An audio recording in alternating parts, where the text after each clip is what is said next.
जहाँ हम Frank एबिगनेल junior नाम के एक आदमी को देखते हैं। फ्रैंक एक बेहद शातिर ठग है जिसने बहुत बड़े बड़े कांड किए हैं। इस वक्त कार्ल नाम का एक एफबीआई एजेंट उसे यहाँ से अमेरिका वापस ले जाने आया था। कार्ल फ्रैंक से बातचीत कर ही रहा था कि तभी फ्रैंक की तबीयत अचानक से बहुत खराब होने लगी। शुरुआत में तो कार्ल को ये सब फ्रैंक की एक चाल लगी, मगर फिर उसे लगा कि इतनी एक्टिंग तो कोई नहीं कर सकता। वो उसे जल्द से जल्द हॉस्पिटल पहुंचाने लगा, मगर फ्रैंक मौका देखकर वहां से भी भागने लगा। लेकिन पुलिस ने उसे धर दबोचा, जिसके बाद उसे अपनी कहानी शुरुआत से याद आती है। फ्रैंक एक बहुत ही खुशहाल परिवार में पैदा हुआ था। उसके माँ बाप एक दूसरे से बहुत प्यार करते थे। एक दिन फ्रैंक के पिता उसे सूट दिलवाने के लिए एक दुकान पर ले गए, लेकिन वहाँ मौजूद औरत ने कहा कि अभी तो दुकान बंद है। इस पर फ्रैंक के पिता ने झट से एक नेकलेस निकाला और कहा कि ये कहीं आपका तो नहीं। उसकी इस हरकत से वो औरत इम्प्रेस हो गई और उसने कहा कि कोई बात नहीं, आप सूट खरीद लीजिए। फ्रैंक के पिता इस तरह की चालाकियां करने में माहिर थे।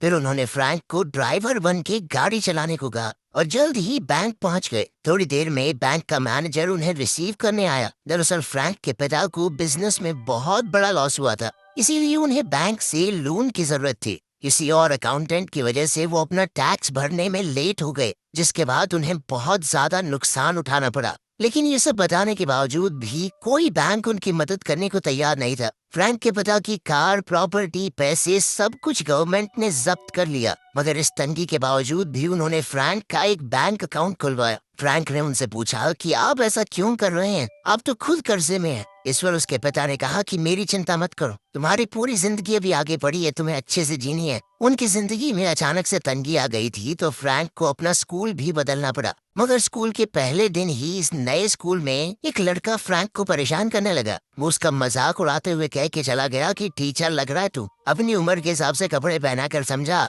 फ्रैंक को उसकी इस हरकत से बहुत गुस्सा आया और वो सच में टीचर होने की एक्टिंग करने लगा। वो क्लास में पहुंचा और वहाँ पढ़ा रही असली टीचर से कहने लगा कि आप यहाँ क्या कर रही हैं, ये मेरी क्लास है, अभी मैं पढ़ाऊंगा, बाद में आना। बेचारी टीचर बहुत परेशान होकर वहाँ से चली गई। इसके बाद फ्रैंक ने उस लड़के को सबके सामने जलील किया और एक हफ्ते बाद जाकर स्कूल को पता चला कि इस तरह एक स्टूडेंट क्लास को पढ़ा रहा है, वो भी तब जब वो पूरी क्लास को ट्रिप पर ले जाने वाला था। इसके बाद फ्रैंक के माँ बाप को उसके स्कूल में बुलाया गया। उसके पिता प्रिंसिपल के सामने तो पूरे सीरियस रहे, लेकिन बाद में फ्रैंक के साथ इस बात पर बहुत हंसे। एक दिन फ्रैंक जब घर पहुंचा तो उसने अपनी माँ के बेडरूम में किसी और को देखा। वो आदमी फ्रैंक के पिता के साथ काम करता था। उसकी माँ ने ये दिखाने की बहुत कोशिश की कि कुछ नहीं चल रहा और उसे थोड़े पैसे भी दिए कि लो बेटा अपने लिए कुछ ले लेना, लेकिन फ्रैंक सब कुछ समझ चुका था। कुछ दिनों बाद फ्रैंक के माँ बाप ने अलग होने का फैसला ले लिया। लॉयर ने फ्रैंक से पूछा कि तुम अपनी माँ के साथ रहना चाहोगे अपने पिता के साथ। अपनी आंखों के सामने अपने परिवार को टूटता देख फ्रैंक बहुत दुखी हो गया। उससे ये सब और देखा नहीं जा रहा था। वो घर से भागकर किसी दूसरे शहर में चला गया। उसके पास ज्यादा पैसे तो थे नहीं, बस बैंक अकाउंट था और उसकी चेक बुक। वो धड़ाधड़ चेक काट के होटल वालों को देता गया, लेकिन जब धीरे धीरे चेक बाउंस होने लगे तो होटल वालों ने उसे निकाल दिया। फिर एक दिन बैठे बैठे उसे आइडिया आया कि चेक को बदला भी तो जा सकता है। ये थोड़े पुराने समय की बात है, तो उस वक्त इतनी ज्यादा एडवांस टेक्नोलॉजी नहीं थी। इसी चीज का फायदा उठाते हुए फ्रैंक धीरे धीरे नकली चेक्स बनाने लगा। वो चेक्स पर अलग अलग लोगों के नाम लिखकर उन्हें कैश करवाने लगा, और अगर बैंक की मैनेजर उसे कैश देने से मना कर देती तो वो एकदम कॉन्फिडेंस में अपने पिता के पुराने हथकंडे अपनाता, जैसे वो नेकलेस वाली ट्रिक, जिसके बाद उसका काम बन जाता। लेकिन धीरे धीरे उसका एक कांड पकड़ा जाने लगा। अब उसके चेक किसी भी बैंक में काम नहीं कर रहे थे। फिर एक दिन फ्रैंक की नजर होटल के बाहर एक पायलट पर पड़ी। सभी लोग उस पायलट की बहुत इज्जत कर रहे थे। ये देखकर फ्रैंक को आइडिया आया कि क्यों ना मैं पायलट ही बन जाऊं, असली नहीं नकली। तब तो सब उसकी बहुत इज्जत करेंगे और उसके चेक बड़ी आसानी से कैश आउट हो जाएंगे। फिर वो एक फर्जी रिपोर्टर बन के एयरपोर्ट चला गया और वहाँ के ऑफिशियल्स ने कहा कि मैं पायलट्स के ऊपर एक आर्टिकल लिख रहा हूँ, इसके लिए कुछ जरूरी चीजें जाननी होंगी मुझे। उसने सब कुछ पता किया कि पायलट्स को उनकी यूनिफॉर्म कहाँ से मिलती है, और उसने वहाँ पर कॉल करके कहा कि मेरा यूनिफॉर्म खराब हो गया है, क्या मैं एक नई वर्दी सिलवा सकता हूँ। थोड़ी चालाकियों के बाद फ्रैंक ने एक अच्छी सी यूनिफॉर्म खरीद ली। इसके लिए वो चेक से पेमेंट करने वाला था, मगर वहाँ के एम्प्लॉय ने कहा कि मुझे सिर्फ तुम्हारी पायलट आईडी चाहिए, फिर तुम्हें बिल्कुल भी पैसे देने की जरूरत नहीं है, हम अपने आप एयरलाइन से ले लेंगे। फ्रैंक ने अपनी नकली आईडी बनाई हुई थी और उसे ये यूनिफॉर्म फ्री में मिल गई। इसके बाद फ्रैंक अपने चेक को कैश करने बैंक में आया। जिस बैंक में उसे कोई भाव नहीं देता था, अब मैनेजर उसके पास खुद चल कर आया और उसने खुद ही उसके चेक को कैश करवाया। फिर उसे एक होटल से पता चला कि वो छोटे मोटे नहीं बड़े अमाउंट के चेक भी कैश करवा सकता है, लेकिन ये उसका सैलरी चेक होना चाहिए। इसके बाद फ्रैंक ने अपना नकली सैलरी चेक भी बनाना शुरू कर दिया। वो खिलौनों के प्लेन से एयरलाइन कंपनी का लोगो निकाल कर चेक पर चिपका देता। फिर वो सैलरी चेक लेकर बैंक चला गया, लेकिन मैनेजर ने कहा कि सर आप इसे डायरेक्ट एयरपोर्ट से कैश करवा सकते हैं। एयरपोर्ट में फ्रैंक किसी भी वक्त चेक को कैश करवा सकता था और ये बात उसे बहुत पसंद आई। वहाँ की रिसेप्शनिस्ट ने उससे पूछा कि क्या आज आप हमारे साथ उड़ने वाले हो। फ्रैंक ने हाँ कहा तो वो उसे डायरेक्टली प्लेन के अंदर ले गई। पायलट के लिए प्लेन में बैठना फ्री था। फ्रैंक कोई असली पायलट तो था नहीं, तो उसे बहुत डर लग रहा था, मगर उसने फिर भी सबके सामने काफी कॉन्फिडेंस दिखाया। फिर वो एक सुंदर सी एयर होस्टेस के पास गया और उससे पूछा कि क्या ये आपका नेकलेस है। अपने पिता की इस ट्रिक से उसने लड़की को इम्प्रेस कर लिया।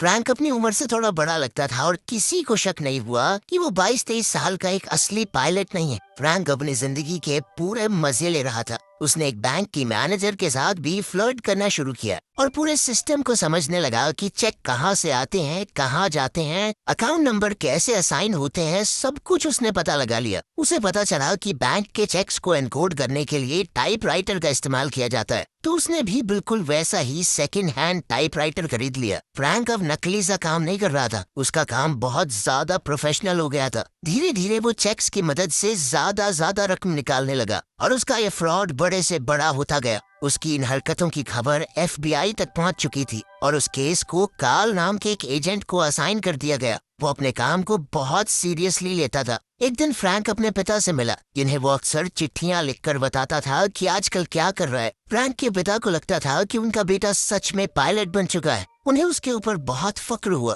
फ्रैंक ने कहा कि सरकार ने आपसे सब कुछ छीन लिया, तो मैंने अपनी कमाई से आपके लिए एक गाड़ी खरीदी है, वही जो मूवी में जेम्स बॉन्ड चलाता था। मगर फ्रैंक के पिता ने कहा कि टैक्स घोटाले के बाद सरकार अभी भी मेरे पीछे पड़ी है। अगर मैं ये गाड़ी ले गया तो कुछ दिन बाद वो इस गाड़ी को भी मुझसे छीन लेंगे। फ्रैंक के पिता का स्टोर भी बंद हो गया था, वो तंगी में ही चल रहे थे। फ्रैंक ने उन्हें पैसे देने का भी ऑफर दिया, मगर उन्होंने कहा कि मैं तुमसे पैसे नहीं ले सकता। फ्रैंक पूरे देश के सिस्टम को बहुत अच्छे से समझ चुका था। वो अलग अलग स्टेट्स के चेक दूसरी स्टेट में जाकर चलाता था। FBI बड़े ध्यान से उसकी सभी हरकतों पर नजर रखे हुए थी और जल्द ही वो उस होटल में पहुंच गए जहां फ्रैंक ने लास्ट चेक चलाया था। होटल में पूछताछ करते हुए पता चला कि फ्रैंक अभी भी उसी होटल में रह रहा है। वो इतने दिनों से वहाँ था कि अब उसकी जान पहचान होटल में सबसे हो चुकी थी। कार्ल बंदूक लेकर सीधा फ्रैंक के कमरे में पहुंचा। फ्रैंक समझ गया कि अगर कोई चालाकी नहीं दिखाई तो पकड़ा जाऊंगा, और वो कार्ल के सामने ऐसे दिखाने लगा कि हाँ शांत रह, मैं सीक्रेट सर्विस से हूँ। तुझे क्या लगा तू अकेला ढूंढ रहा इस आदमी को? इस आदमी के पीछे पूरी सरकार लगी है। कार्ल ने कहा कि मुझे अपनी ID दिखाओ। मैं कैसे मानूं तुम जो कह रहे हो वही हो? इस पर फ्रैंक ने कहा कि तुम एक काम करो, मेरा पूरा बटवाई रख लो, चेक कर लो शांति से। कार्ल एक हाथ से उस वॉलेट को खोल नहीं पा रहा था। तभी फ्रैंक ने उससे कहा कि देखो हमारे आदमियों ने उस ठग को पकड़ भी लिया है, हम तुमसे पहले यहाँ पहुँच गए थे। नीचे फ्रैंक का ही एक पड़ोसी एक अंधे आदमी को गाड़ी में बैठने में मदद कर रहा था।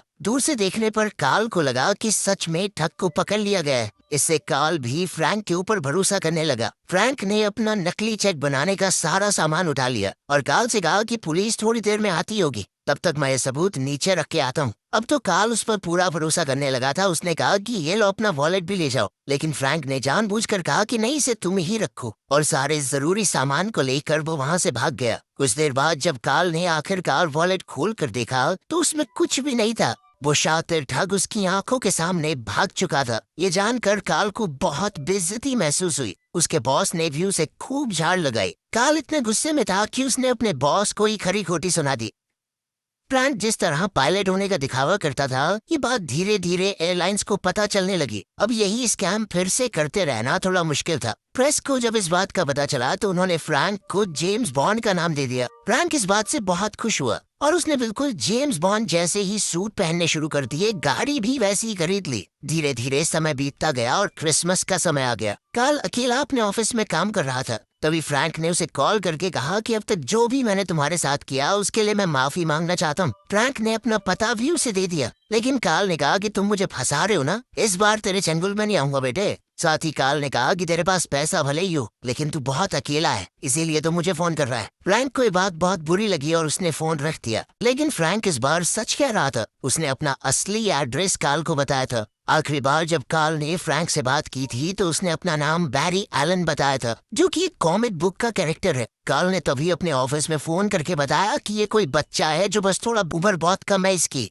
इसी वजह से हम उसे ढूंढ नहीं पा रहे। इस पर कार्ल ने कहा कि ऐसे बच्चों की लिस्ट निकालो जो घर से भाग गए हो, किसी ने तो रिपोर्ट लिखवाई होगी। और इसी तरह वो काफी छानबीन के बाद आखिरकार फ्रैंक के घर पहुंच ही गया, जहां फ्रैंक की माँ उसे मिली। जब फ्रैंक की माँ को फोटो दिखाई गई तो उन्होंने कंफर्म किया कि हाँ, यही मेरा बेटा है। कार्ल ने फ्रैंक की माँ से कहा कि एक नंबर का ठग है, जैसे ही कुछ पता चले तो पुलिस को बताना, ठीक है। इस पर फ्रैंक की माँ ने कहा, अरे वो बच्चा है, उसने खाने पीने के लिए थोड़ी बहुत पैसे ले लिए होंगे। उसने अपना बटुआ उठाते हुए कहा कि मैं भर देती हूँ, कितने पैसे देने हैं। इस पर कार्ल ने कहा 1.4 मिलियन डॉलर्स, यानी लगभग 12 करोड़ रुपए। यह सुनते ही तो फ्रैंक की माँ बहुत चक्की रह गई। खैर उधर फ्रैंक दूसरे शहर में जाकर एक बहुत अच्छी जिंदगी जी रहा था। उसे हॉस्पिटल में कुछ काम था तो वो वहाँ चला गया। वहाँ एक नर्स जिसका नाम ब्रांडा था वो रो रही थी। उसे किसी डॉक्टर ने काम के लिए डांट दिया था। फ्रैंक ने उसे सहारा देते हुए कहा कि चिंता मत करो, तुम कमाल हो। वो डॉक्टर पागल है साला। इसी दौरान फ्रैंक के दिमाग में एक आइडिया आया।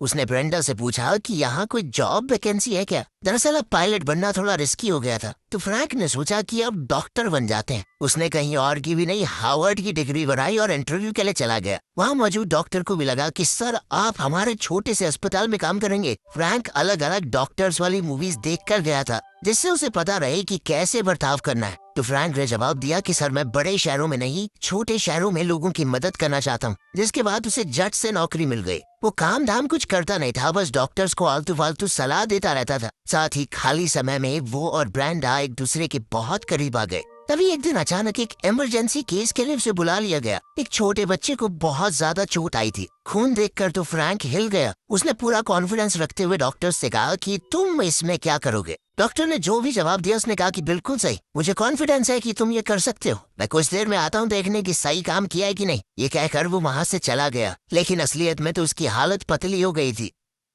दूसरी तरफ कार्ल फ्रैंक के पिता से मिलने गया और उसने फ्रैंक के पिता को उसके सारे कारनामे बता दिए। इस पर फ्रैंक के पिता ने कहा कि मैं नहीं जानता वो कहाँ है, और अगर पता भी होता तो भी तुम्हें नहीं बताता। कार्ल को समझ आ गया कि बाप बेटा बहुत करीब है, जरूर से चिट्ठियां तो भेजता ही होगा। उसने वहाँ पड़ी हुई चिट्ठियों में से हिसाब लगा लिया कि आखिर फ्रैंक कहाँ रहता होगा। अब वो पुलिस को लेकर जल्द ही वहाँ जाने वाला था। उधर फ्रैंक और ब्रेंडा अब एक दूसरे को चाहने लगे थे। एक दिन ब्रेंडा अचानक से रोने लगी। उसने फ्रैंक को बताया कि मेरा एक बार अबॉर्शन हो चुका है, जिसके बाद मेरे पिता ने मुझे घर से निकाल दिया था। इस पर फ्रैंक ने कुछ सोचते हुए कहा कि देखो, अगर मैं तुम्हारे पिता से शादी की बात करूं तो क्या वो तुम्हें अपना लेंगे। ब्रेंडा को ये बात बहुत अच्छी लगी। फिर फ्रैंक ब्रेंडा के पिता से मिलने चला गया। ब्रेंडा के पिता एक लॉयर थे, तो फ्रैंक ने भी कह दिया कि मैं भी पहले लॉयर ही था, उसके बाद ही डॉक्टर बना। वो वकालत के ऊपर भी फिल्में देख के आया था, तो उसने अपनी बातों से सबको इम्प्रेस कर दिया। ब्रेंडा के पिता ने पूछा कि देखो, सच सच बताना, आखिर तुम्हारे जैसे आदमी ने मेरी बेटी में क्या देखा। इस पर फ्रैंक ने कहा कि मैं सिर्फ एक मामूली सा आदमी हूँ जो आपकी बेटी से प्यार करता है। जिसके बाद ब्रेंडा के पिता तो बहुत ज्यादा इम्प्रेस हो गए। फ्रैंक ने ब्रेंडा के पिता से पूछा कि अगर मैं यहाँ पर लॉ प्रैक्टिस करना चाहूँ तो मुझे क्या करना होगा। इस पर उन्होंने कहा कि तुमने लॉ स्कूल तो किया ही हुआ है, तो बस तुम्हें एक एग्जाम देना होगा, जिसके बाद तुम यहाँ पर प्रैक्टिस कर सकते हो। जिसके बाद फ्रैंक ने असलियत में पढ़कर एग्जाम दिया और लॉयर बन गया। इसके बाद कहानी फिर से प्रेजेंट में आई। यहाँ कार्ल ने फ्रैंक को अरेस्ट कर लिया था। कार्ल ने पूछा कि तुमने उस एग्जाम को पास कैसे किया। तो फ्रैंक ने कहा कि इस बात से क्या फर्क पड़ता है, लेके तो तुम मुझे जेल में जाएगा ना, कोर्ट में तो नहीं। कहानी फिर पीछे गई, जहां हम फ्रैंक को ब्रेंडा की फैमिली के साथ अच्छी तरह घुलते मिलते हुए देखते हैं। वो ब्रेंडा से शादी करने ही वाला था। उसने अपने पिता से मिलने की इच्छा जाहिर की और साथ ही उन्हें बताया कि गवर्नमेंट ने हमसे जो कुछ भी छीना था वो सब हम वापस हासिल करके रहेंगे, और फिर आप माँ को भी मना लेना और हम सब पहले की तरह एक साथ रहेंगे। उसके पिता ने बताया कि तुम्हारी माँ ने किसी और से शादी कर ली है। ये सुनकर फ्रैंक को बहुत बुरा लगा। उसके पिता ने यह भी कहा कि मुझे तुम्हारे कारनामों के बारे में पता चल चुका है। ये सुनते ही फ्रैंक को बहुत बड़ा धक्का लगा और वो वहाँ से चला गया। रात को फ्रैंक ने कार्ल को कॉल करके बताया कि मैं शादी करने वाला हूँ, हमारे बीच में जो कुछ भी हुआ मैं भूल जाना चाहता हूँ अब। फ्रैंक चाहता था कि उसके ऊपर जितने भी चार्जेस लगे हैं सारे ड्रॉप कर दिए जाएं। इस पर कार्ल ने कहा कि मैं तुम्हें कभी भी नहीं छोड़ूंगा, जब तक मेरी नौकरी है तब तक तेरा पीछा करता रहूंगा। ये सब करने के बाद तुम बच नहीं सकते। इसके बाद कार्ल ने एक आइडिया लगाया। उसे पता था कि शादी के बाद फ्रैंक अपना नाम चेंज नहीं कर सकता। डॉक्टर बनने पर उसका जो नाम था उस नाम को कार्ल ने हर जगह सर्च करने का ऑर्डर दिया। उसने हिसाब लगाया कि कहीं ना कहीं शादी का इनविटेशन भी तो छपा होगा, तो उसने इन सब चीजों पर भी निगरानी रखनी शुरू की। फ्रैंक की शादी हुई और सारे एजेंट्स वहां पहुंच गए। फ्रैंक ये देखते ही ब्रेंडा को लेकर अपने कमरे में आ गया। फ्रैंक ने ब्रेंडा को सब कुछ सच बताया कि वो आज तक लोगों को बेवकूफ बनाता आया है, लेकिन ब्रेंडा से वो सच्चा प्यार करता है। उसने कहा कि मैं यहाँ से अभी तो भाग रहा हूँ, तो मुझे एयरपोर्ट पर आकर मिलना, और तुम कहाँ जा रही हो इस बारे में किसी को कुछ मत बताना। अगले दिन एयरपोर्ट पर फ्रैंक ने ब्रेंडा का इंतजार किया। ब्रेंडा वहाँ आ तो गई, पर वो अकेली नहीं थी, उसके साथ एजेंट्स भी थे। फ्रैंक का वहाँ से निकलना बहुत ज्यादा मुश्किल हो गया था। तभी उसने एक आइडिया लगाया। वो एक कॉलेज में गया और कहा कि हमारी एयरलाइन बहुत सारी एयर होस्टेसेस को काम पर रख रही है। बहुत सारे इंटरव्यूज लेकर उसने सुंदर लड़कियों को सिलेक्ट कर लिया और उन लड़कियों को अपने आसपास रखकर वो पायलट की यूनिफॉर्म पहन के एयरपोर्ट में घुस गया। सभी पुलिस वाले उन सुंदर लड़कियों की खूबसूरती देखकर खो गए और फ्रैंक आसानी से वहां से निकल गया। इस सब के दौरान ही फ्रैंक जैसा दिखने वाला एक लड़का कार लेकर एयरपोर्ट के बाहर खड़ा हो गया। सारे एफबीआई एजेंट उसे पकड़ने के लिए भागे। पकड़े जाने पर लड़के ने कहा कि एक बंदे ने मुझे पैसे दिए थे यहाँ खड़े होने के। फ्रैंक बड़ी ही चालाकी से देश से बाहर निकल गया। इसके बाद उसने बहुत सारे अलग अलग देशों में बड़े बड़े फ्रॉड किए।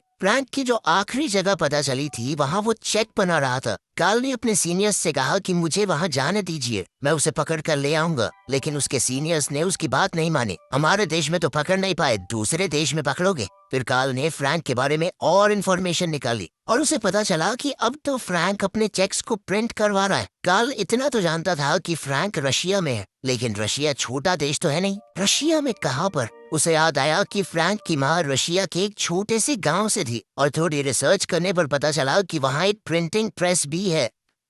आज फिर से क्रिसमस ईव का दिन था। वो वहाँ पहुँचा तो कार्ल को फ्रैंक मिल गया। फ्रैंक ने कहा कि आओ मैं तुम्हें घुमा के लाता हूँ, मेरे साथ बाहर चलो। तो कार्ल ने कहा कि देखो, भागने की कोशिश बिल्कुल मत करना, वरना यहाँ की पुलिस तुम्हें मार डालेगी। कार्ल ने कहा कि अगर तुम अभी सरेंडर कर दो तो मैं तुम्हें बचा सकता हूँ। इस पर फ्रैंक ने उसे कहा कि खा अपने बच्चों की कसम। कार्ल ने कसम भी खाई और कहा कि यकीन करो मैं सच बोल रहा हूँ। जिसके बाद फ्रैंक ने हथकड़ियाँ पहन ली, लेकिन बाहर आने पर वहाँ कोई नहीं था। एक बार तो फ्रैंक को लगा कि मैं पागल बन गया, लेकिन अगले ही पल बहुत सारी पुलिस की गाड़ियाँ वहाँ पहुँच गई। अब कहानी फिर से वर्तमान में आती है। कार्ल और फ्रैंक अमेरिका में लैंड होने ही वाले थे। तभी फ्रैंक ने कहा कि मैं अपने पिता से बात करना चाहता हूँ। इस पर कार्ल ने भारी मन से बताया कि तुम्हारे पिता की बाथरूम में गिरने की वजह से मौत हो गई है। फ्रैंक को इस बात का बहुत सदमा लगा और वो टॉयलेट में जाकर जोर जोर से रोने लगा। प्लेन लैंड होने में अब बहुत कम समय बचा था, लेकिन तब भी जब फ्रैंक बाथरूम से बाहर नहीं आया तो कार्ल ने दरवाजा तोड़कर देखा कि अंदर है भी कि नहीं। लेकिन तब तक फ्रैंक ने सिंक का स्क्रू निकाल दिया और वो जहाज के अंदरूनी हिस्से में घुस चुका था। जैसे ही जहाज के पहिए खुले, फ्रैंक मौका देखते ही वहाँ से भाग गया और वो उसी रात अपनी माँ से मिलने गया। उसने देखा कि उसकी माँ ने अपना नया परिवार बहुत अच्छे से बसा लिया था और उनकी एक छोटी बच्ची भी थी। उधर कार्ल जानता था कि फ्रैंक अपनी माँ के पास जरूर जाएगा और उसने वहाँ पहुंचकर फ्रैंक को अरेस्ट कर लिया। फ्रैंक की उम्र 19 साल से कम थी। कार्ल चाहता था कि उसे एक माइनर की तरह ट्रीट किया जाए, लेकिन सरकार इतना बड़ा घोटाला करने के लिए उसे बड़ी से बड़ी सजा देना चाहती थी। वो 10 साल के लिए अकेला जेल में सड़ने वाला था, इसी से बात भी नहीं कर पाएगा। फिर एक दिन कार्ल उससे मिलने के लिए आया। जिस तरीके से फ्रैंक फ्रॉड कर रहा था वैसे ही कोई और भी कर रहा है। फ्रैंक ने कहा कि मुझे उसका चेक दिखाओ। चेक देखते ही फ्रैंक समझ गया कि ये देखो, ये गड़बड़ है इसमें। और कार्ल ये समझ गया कि इस तरह के क्राइम को रोकने में सिर्फ फ्रैंक ही उसकी मदद कर सकता है। अगली बार वहाँ आते हुए कार्ल अपने साथ कुछ एफबीआई एजेंट्स भी लाया था। उन्हें भी फ्रैंक का केस सॉल्व करने का तरीका काफी पसंद आया। धीरे धीरे कार्ल ने फ्रैंक को जेल से बाहर निकाल लिया और एफबीआई में एक नौकरी दे दी। यहाँ उसे रोज 8 घंटे नौकरी करनी थी। जिंदगी ने उसे एक और मौका दिया था। अगर उसने भागने की कोशिश की तो उसे सीधा 50 साल की सजा हो जाएगी। फ्रैंक ने अच्छे से नौकरी करने की पूरी कोशिश की, लेकिन वो बहुत बोर होने लग गया। उसने एफबीआई में खुद के रिकॉर्ड निकाले और उन्हें मिटा दिया। वीकेंड पर वो किसी और देश में भागने ही वाला था, मगर कार्ल ने उसे रोक लिया और कहा कि देखो, तुम बच्चे हो, जिंदगी ने तुम्हें एक और मौका दिया है तो उसका फायदा उठाना चाहिए। तुम अगर भागे तो पूरी जिंदगी जेल में बितानी पड़ेगी। मैं तुम्हें रोकने नहीं वाला, मगर मंडे को काम पर वापस आ जाना। याद रखना तुम्हारा पीछा कोई नहीं कर रहा, किसी से भागने की जरूरत नहीं है। फ्रैंक वहाँ से चला गया और मंडे को कार्ल उसका बेसब्री से इंतजार कर रहा था। एक बार को तो उसे लगा कि फ्रैंक फिर से भाग गया, लेकिन फ्रैंक वापस आया और फिर से अलग अलग केसेस पर कमाल तरीके से काम करने लगा। जल्द ही फ्रैंक ने एक लड़की ढूंढकर शादी भी कर ली और एक बेहतर जिंदगी जीने लगा। एफबीआई में अपना नाम करने के बाद उसने एक कंपनी शुरू की जो कि बैंक से जुड़े हुए सभी तरह के फ्रॉड्स को खत्म करने के लिए काम करती थी। अब फ्रैंक से बेहतर चोरों को कौन ही पकड़ सकता था। ये एक सच्ची कहानी है जिसमें फ्रैंक आखिर में सही तरीके से भी करोड़पति बन गया।